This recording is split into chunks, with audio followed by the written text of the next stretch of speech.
Bonjour à tous, c'est Hugues Péguier pour Répare Smartphone et aujourd'hui je vais vous parler d'un problème de vibreur qui se produit principalement sur les iPhone 7, 7 Plus, 8 et 8 Plus et qui se produit également quand on appuie sur le bouton Home. Quand on a ce problème, le vibreur fait un bruit un peu comme ceci. Et même chose quand on appuie sur le bouton Home. Donc là par contre le bouton Home de cet iPhone ne fonctionne pas donc je pourrais pas vous montrer mais c'est vraiment sensiblement le même bruit normalement quand on appuie. D'où vient le problème? Il s'agit des vis du vibreur qui se dévissent. Et pourquoi ce problème touche principalement les iPhone 7, 7 Plus, 8 et 8 Plus?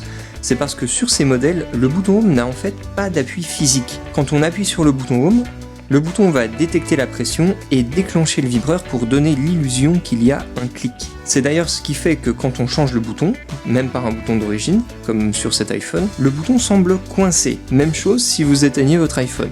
Vous avez l'impression que le bouton est coincé. On va maintenant voir comment résoudre ce problème. Maintenant qu'on a bien compris que le problème vient du vibreur, on sait où on doit regarder en ouvrant notre iPhone, c'est-à-dire dans la partie basse.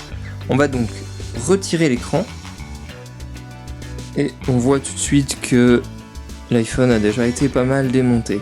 Et maintenant si on vient toucher le vibreur, on s'aperçoit qu'il bouge, qu'il n'est pas complètement fixé. Et on voit même qu'ici, il y a une vis qui est venue quitter son support et se coller sur l'aimant du haut-parleur. On va alors venir remettre notre vis.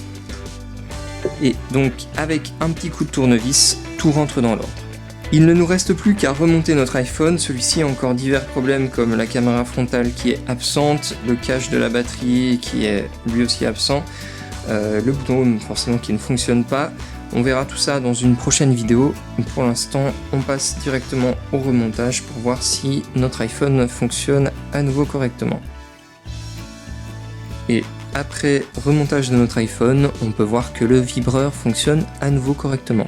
C'est maintenant la fin de cette vidéo. Si elle vous a intéressé, n'hésitez pas à la liker et à la partager. Et je vous dis à très bientôt sur www.repare-smartphone.fr.